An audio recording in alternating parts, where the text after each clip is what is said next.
हमारे चैनल को सब्सक्राइब करें और बेल नोटिफिकेशन को ज़रूर दबाएं। ज्योतिष रतन केंद्र चैनल पर हमारे आप सभी प्रिय दर्शक गणों का बहुत बहुत हार्दिक स्वागत और अभिनंदन।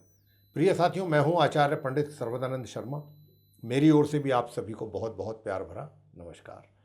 तो साथियों, आज हम आपके साथ जिस विषय पर बात करने वाले हैं, इस विषय का नाम है मासिक राशिफल। यानी कि ये जो मंथली राशिफल है ये मई 2023 का है। जी हाँ, और अभी जो हम आपके साथ इस कार्यक्रम के दौरान बात करेंगे वो सिर्फ और सिर्फ जो मकर लगन राशि के जातक हैं, यानी कि जो कैप्रिकॉर्न असेंडेंट बेस्ड पर्सन्स हैं, उनके विषय में बात करेंगे और जानेंगे कि आप मकर लगन राशि के जो जातक हैं उनका मई 2023 में किस प्रकार के रिजल्ट्स उनको मिलने की संभावना बनती है अलग अलग क्षेत्रों में, अलग अलग फील्ड्स में। लेकिन ये जो भी रिजल्ट्स अच्छे बुरे, कम अच्छे या कम ज़्यादा बुरे जो भी होंगे, ये सब डिपेंड करेगा ग्रहों की स्थिति पर। तो देखिए, आप मेरे ठीक पीछे स्क्रीन पर चार्ट देख पा रहे होंगे साथियों। ये चार्ट जो है मकर लगन राशि के ही जातकों का चार्ट है। उसमें भी ग्रहों की स्थिति को पूर्ण रूप से यानी कि स्पष्ट रूप से दिखाया गया है कंप्लीटली।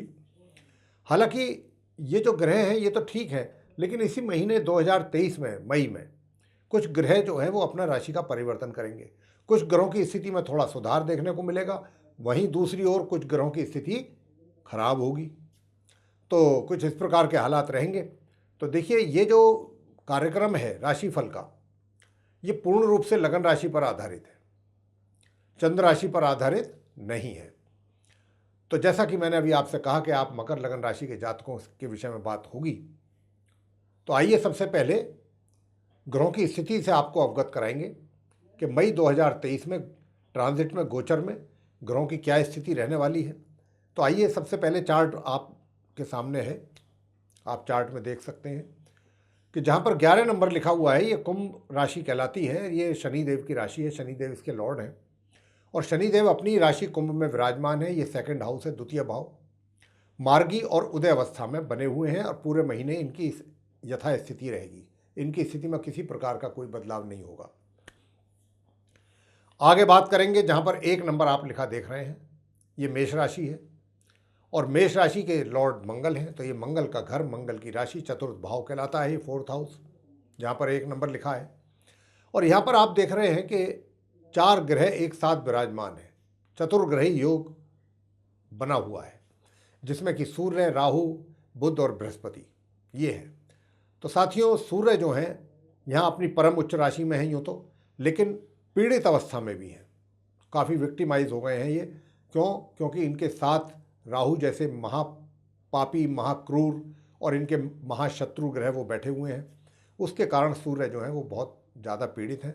और यही कारण होता है जब ज्योतिष के आधार पर जब सूर्य राहु का संबंध बनता है तो सूर्य ग्रहण भी पड़ता है। क्योंकि यहाँ सूर्य राहु के कारण जिन जातकों की कुंडली में भी अगर सूर्य राहु एक साथ बैठे हैं तो ये भी अच्छा दोष, मतलब ये भी अच्छा योग नहीं माना जाता, ये काफ़ी बड़ा दोष हो जाता है और इसके कारण जो है पितृदोष बन जाता है। दूसरा, ग्रहण दोष भी बन जाता है और इसके जातक को जीवन में काफ़ी दुष्परिणाम भी झेलने पड़ जाते हैं इस सूर्य राहु के संबंध के कारण। तो ये कोई अच्छी स्थिति नहीं कहलाएगी। हालांकि सूर्य जो है अपना राशि परिवर्तन करेंगे 15 मई को, और 15 मई को ये यहाँ से निकल करके अपनी उच्च राशि मेष से और ये अपनी शत्रु राशि वृषभ में प्रवेश करेंगे। शत्रु राशि वृषभ जो है, जहाँ पर 2 नंबर लिखा है वहाँ पर है, ये शुक्र की राशि है और पंचम भाव है। तो सूर्य पंचम भाव में अपनी शत्रु राशि वृषभ में आ जाएंगे 15 मई को और ये माह के अंत तक यहाँ पर बने रहेंगे। अब बात करेंगे राहु की। राहु तो बहुत पहले से साथियों मेष राशि में ही है, अपनी शत्रु राशि मेष में, और ये पूरे महीने अभी ऐसे ही रहेंगे, बल्कि आगे आने वाले भी कुछ महीनों तक ये ऐसे ही रहेंगे, यथास्थिति रहने वाली है इनकी। बात बुध की कर लेते हैं कि बुध ग्रह की स्थिति कैसी रहेगी। तो साथियों, बुध जो हैं ये भी पूरे मई 2023 में इसी चतुर्थ भाव में अपनी समराशि मेष में अपने समग्रह राहु और बृहस्पति के साथ बने रहेंगे। हालांकि इनकी स्थिति अभी काफ़ी कमज़ोर है। क्यों कमज़ोर है? क्योंकि ये अस्त भी हैं और उल्टी चाल भी इनकी बनी हुई है। लेकिन 10 मई को ये पूर्व में उदय होंगे तो इनकी स्थिति में सुधार होगा और 15 मई को ये मार्गी हो जाएंगे, यानी कि सीधी चाल चलना आरंभ करेंगे। तो 15 मई तक ये इनकी स्थिति बिल्कुल कह सकते हैं कि अच्छी स्थिति में आ जाएंगे बुध। बात कर लेते हैं गुरु बृहस्पति की। तो देखिए, गुरु बृहस्पति भी पूरे मई 2023 में इसी अपनी मित्र राशि मेष में बने रहेंगे, अपने शत्रु ग्रह बुध और समग्रह राहु के साथ मार्गी और उदय अवस्था में ये इनकी स्थिति है। लेकिन राहु और बृहस्पति का जो ये संबंध है, यूं तो बृहस्पति और बुध का भी संबंध कोई ज़्यादा अच्छा नहीं होता, अच्छा होता ही नहीं, लेकिन राहु और बृहस्पति का संबंध तो भाई चांडाल दोष का निर्माण कर देता है। और जब ये दोष जातकों की कुंडली में होता है किसी भी घर में, उसी घर से संबंधित जातक को ये दुष्परिणाम देता है और जातक को झेलने पड़ते हैं वो दुष्परिणाम जीवन में। तो ये भी कोई, इसको हम ये नहीं कह सकते कि ज्योतिष आधार पर कि ये बहुत अच्छा है, ये तो बहुत बड़ा दोष है। आपको बता दिया, चांडाल दोष बन रहा है। तो स्थिति कुछ इस प्रकार से है। आगे बात करेंगे जहाँ पर 3 नंबर लिखा हुआ है, ये मिथुन राशि है, बुध की राशि है और षष्ठ भाव है, छठा भाव 6th हाउस। यहाँ पर आप मंगल और शुक्र को एक साथ बैठा हुआ देख रहे हैं। हालांकि शुक्र की तो ये मित्र राशि है, मंगल की ये शत्रु राशि है। और साथियों, मंगल भी जो है अपना इस महीने राशि परिवर्तन करेंगे और ये 10 मई को अपना राशि परिवर्तन करेंगे और यहाँ से निकलेंगे अपनी शत्रु राशि मिथुन से और ये जाएंगे अपनी नीच राशि कर्क में। कर्क कहाँ पर है? जहाँ पर 4 नंबर लिखा है, 7th हाउस में।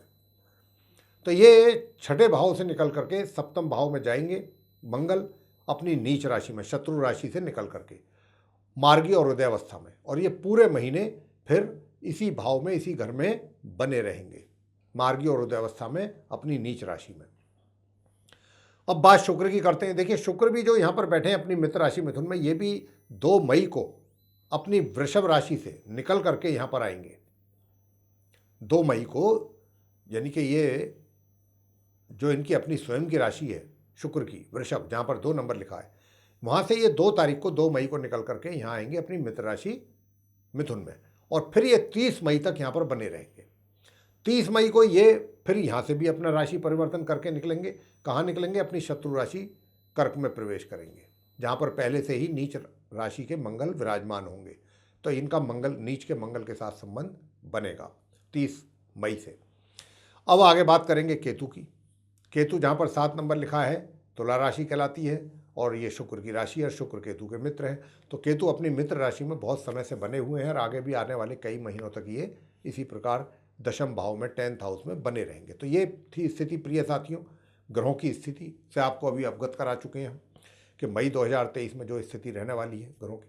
अब इन ग्रहों की स्थिति के आधार पर अलग अलग आपके क्षेत्र में किस किस प्रकार के परिणाम मिलने की संभावना अधिक रहेगी, अब हम इस विषय में आपसे बात करेंगे। लेकिन जहाँ जहाँ जिस क्षेत्र में भी आपको नेगेटिव रिजल्ट्स मिलने की संभावना बनेगी, उससे संबंधित हम आपको अंत में रेमेडीज़ भी देंगे, उपाय भी देंगे। और ये उपाय बहुत सरल और आसान हुआ करते हैं जो हम दिया करते हैं अपने जातकों को। अगर आप इन उपायों को करेंगे तो निश्चित रूप से आपकी परेशानियाँ बहुत ही कम होंगी और आपको काफ़ी सुकून मिलेगा। तो सबसे पहले बात करेंगे आपके प्रोफेशन के विषय में। तो आपके प्रोफेशन के विषय में बताना चाहेंगे कि 1 मई से और 15 मई के बीच का जो समय है, ये आपके लिए बहुत संघर्षपूर्ण स्थिति रहने वाली है। और मैं तो यहाँ तक कहूँगा कि देखिए, हालांकि थोड़ा बहुत उसमें ऐसा नहीं है कि आपके लिए बिल्कुल 100% ही ऐसा होगा, ऐसा तो नहीं कह सकते हम, हाँ, लेकिन फिर भी काफ़ी चैलेंजिंग सिचुएशन रहने वाली है आपके लिए 1 मई से 15 मई के बीच में। हालांकि उनमें से जो भी आपके लिए चैलेंजिंग सिचुएशन होगी, या कहें कि जो कठिनाइयाँ आपके सामने आएंगी या जो नंबर ऑफ प्रॉब्लम्स आपको फेस करनी पड़ेंगी, हालांकि उनको फेस करते करते बीच में से ही कोई आपको रास्ता मिल जाएगा, यानी कि सॉल्यूशन मिल जाएगा। ऐसा नहीं है कि आप उलझे हुए हैं, परेशान हैं, सॉल्यूशन भी नहीं मिल रहा है, वो स्थिति तो नहीं है, क्योंकि सूर्य राहु के कारण वो स्थिति तो बनेगी, लेकिन बुध और बृहस्पति जो हैं मिल करके ये उस स्थिति से काफ़ी आपको एक तरीके से निजात दिलाएंगे, सुकून दिलाएंगे। और 15 मई के बाद से लेकर माह के अंत तक आपको काफ़ी सुकून मिलेगा, काफ़ी, यानी कि समस्या तो आती रहेंगी लेकिन आएंगी 15 मई के बाद समस्याएं, तो बस यूँ समझ लीजिए कि हाथों हाथ उसका सॉल्यूशन भी निकलेगा। तो जो महीने के 15 दिन हैं, आखिरी 15-16 दिन, इनमें इतनी परेशानियों का सामना आपको नहीं करना पड़ेगा। थोड़ी बहुत ही परेशानियां रहेंगी और जो रहेंगी उनका भी सॉल्यूशन आपके द्वारा निकाल लिया जाएगा। अब बात करते हैं इनकम की, सुख सुविधाओं की। आय आपकी कैसी रहेगी? देखिए, आय की भी आपको कमी है, क्योंकि इनकम के जो लॉर्ड हैं वो भी छठे भाव में बैठे हैं। बस थोड़ा बहुत इनकम आपको होती रहेगी, और सामान्य रूप से जिसको कहते हैं, हालांकि उसमें भी बीच में कुछ बीच में बाधाएं, रुकावटें आती रहेंगी। तो जहाँ तक इनकम का प्रश्न है कि इनकम भाई आपके पास एक बहुत अच्छा उसका फ्लो रहेगा या बहुत अधिक मात्रा में धन का आगमन रहेगा, वो स्थिति तो हमें नहीं दिखाई देती। लेकिन उसके बावजूद भी जितना भी धन आपके हाथ में आएगा, चाहे वो रुक करके आए चाहे कम आए, स्थिति तो कुछ ऐसी बन रही है, लेकिन उसमें से भी आप रास्ता निकाल लेंगे अपने धन की सेविंग करने के लिए, कि धन को सेव कैसे करना है, कितना करना। थोड़ा बहुत धन फिर भी आप सेव कर ही लेंगे किसी भी परिस्थिति में। सुख सुविधाओं का जहाँ तक प्रश्न है साथियों, तो देखिए, सुख सुविधाओं की स्थिति तो ऐसी है कि सामान्य रूप से ही सुविधाओं का लाभ ले पाएंगे आप। और जहाँ तक प्रेम संबंधों का प्रश्न है कि भाई मकर लगन राशि के जो जातक हैं, आपके प्रेम संबंध कैसे रहेंगे, तो जो अब पहले से ही प्रेम संबंधों में हैं या जिनका अफेयर कहीं चल रहा है या रिलेशनशिप में है, उनके लिए 1 मई से 10 मई तक का जो समय है, ये बहुत, एक तरीके से कहना चाहिए मुझे कि इसमें बहुत एंजॉय आप करेंगे अपनी इस मित्रता का। बहुत प्रोग्रेस होगी आपके पहले 10 दिन। उसके पश्चात चीज़ें बहुत नॉर्मल ढंग से चलेंगी। और यदि अभी तक आपका कोई अफेयर नहीं है और आप बिल्कुल अभी इस चीज़ से दूर हैं, लेकिन इस महीने में 1 तारीख से 10 के बीच में कुछ इस प्रकार की सर्कमस्टांसेस बन सकते हैं कि आपकी कहीं नज़रें चार हो जाएं और नज़रें चार होकर के बात आगे बढ़नी शुरू हो जाए। लेकिन ये पहले 10 दिन तो इसकी बड़ी एक्साइटमेंट रहेगी आपको, कि बहुत कुछ आपको लगेगा कि पॉजिटिव चीज़ें हो रही हैं। लेकिन 10 तारीख के बाद ये धीरे धीरे चीज़ें जो हैं बहुत ठंडे बस्ते में चली जाएंगी, और आपका भी कोई ज़्यादा वो नहीं रहेगा, उधर से भी कोई मतलब दूसरी साइड से भी कोई ज़्यादा कोई रेस्पॉन्स आपको नहीं मिलेगा बाद में। तो पहले 10 दिन ही ये रोमांस अगर आप कर सकते हैं तो ठीक है। आगे बात करेंगे वैवाहिक जीवन की। देखिए, वैवाहिक जीवन की बात ऐसा है कि जो आप महिला पुरुष हैं, कोई भी हैं जो विवाहित हैं, मकर लगन राशि के जातक, आपको बताने चाहेंगे, यूँ तो सामान्य ढंग से आपका वैवाहिक जीवन चल रहा है, लेकिन बीच बीच में कभी ऊपर नीचे। लेकिन क्या है कि मंगल आ रहे हैं नीच राशि के होकर के आपके मैरिड लाइफ के घर में, और ये 10 तारीख से आ जाएंगे और महीने के अंत तक तो रहेंगे ही रहेंगे। तो इनके आने पर आपके मैरिड लाइफ में काफ़ी उथल पुथल नज़र आ रही है, और ये उथल पुथल जो है एक तरीके से मिसअंडरस्टैंडिंग्स कह लीजिए, एक दूसरे के प्रति आक्रोश रहेगा, और आप एक दूसरे के अंदर कमियां ढूंढेंगे, कमियां निकालेंगे, और आपको कमियां नज़र आएंगी। ऐसा लगेगा आपको कि ये इसमें ये कमी, इसमें ये कमी, इसमें तो कमियां ही कमियां हैं। ये सब मंगल कराएंगे तो आपको, लेकिन फिर भी हम यही कहेंगे कि परेशान ना हो, अंत में हम आपको रेमेडीज़ ज़रूर देंगे, वो करिएगा, निश्चित रूप से आपको सुकून मिलेगा। हालांकि 10 मई से लेकर माह के अंत तक मैरिड लाइफ में काफ़ी उठापटक नज़र आती है मंगल के कारण। अब बात करेंगे पारिवारिक संबंधों की। तो देखिए, पारिवारिक संबंध तो आपके नॉर्मल रहेंगे, सामान्य से मध्यम के बीच में रहेंगे, लेकिन जो आपके घर के बड़े बुजुर्ग हैं उनका भी कहीं रोष या क्रोध का सामना या उनकी नाराज़गी का सामना आपको करना पड़ सकता है।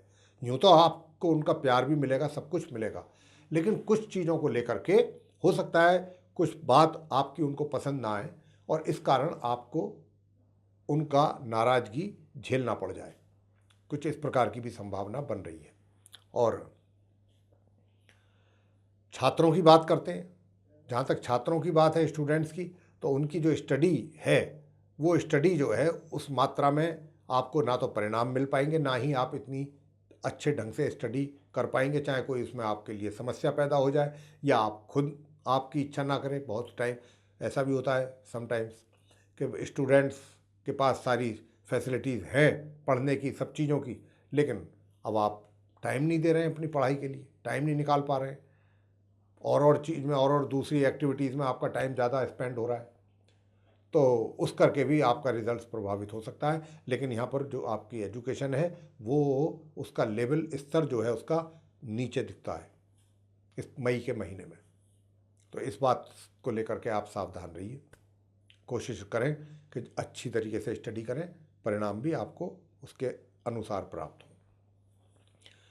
संतान की बात कर लेते हैं। संतान की ओर से भी जो भी आपके द्वारा जहाँ पर भी हैं आप, चाहे नौकरी में हैं, व्यापार में हैं, या फिर कई स्टूडेंट हैं, जो भी हैं, जो भी आप काम करते हैं, माँ बापों के लिए हम बताना चाहेंगे, माता पिता जो हैं उनके, कि मकर लगन राशि के जो संतान है उनकी ओर से माता पिता को सामान्य या सामान्य से नीचे परिणामों की प्राप्ति ही हो पाएगी इस महीने।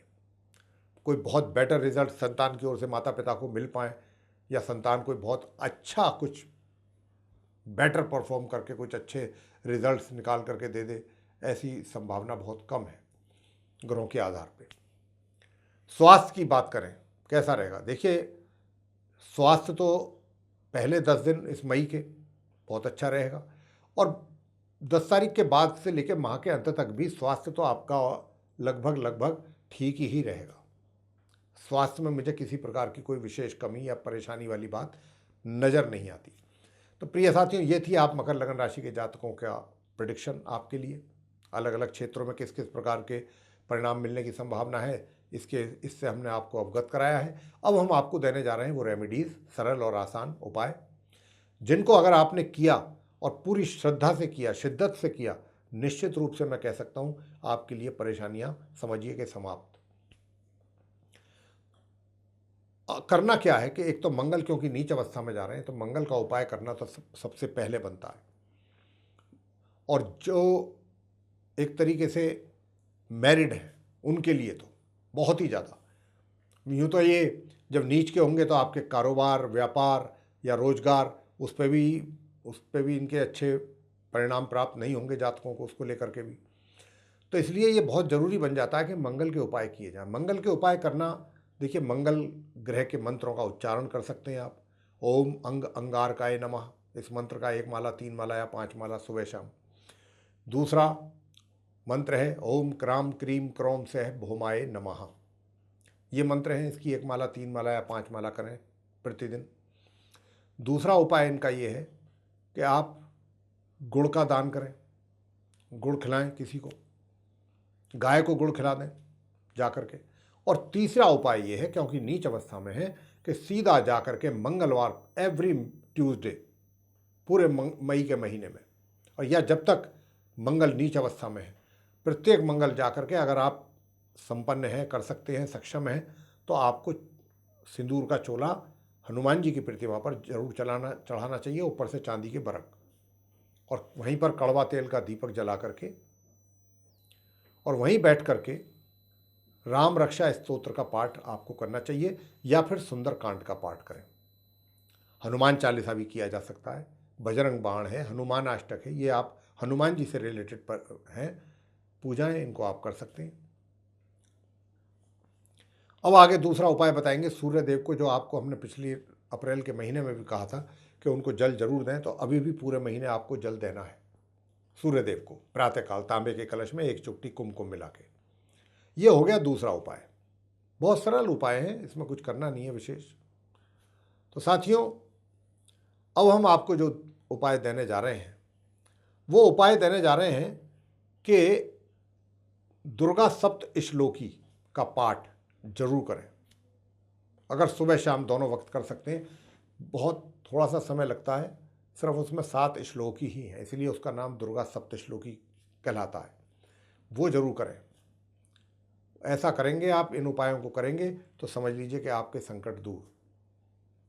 आगे बस इतना ही कहना चाहेंगे साथियों कि अगर आपको ये पसंद आया है मकर लगन राशि के जातकों को मई 2023 का मंथली राशिफल, तो इसको लाइक करना ना भूलें, चैनल को भी सब्सक्राइब जरूर करें। साथ ही अधिक से अधिक मात्रा में अगर इस वीडियो को शेयर करेंगे तो दूसरे लोग भी इस जानकारी का लाभ उठा पाएंगे।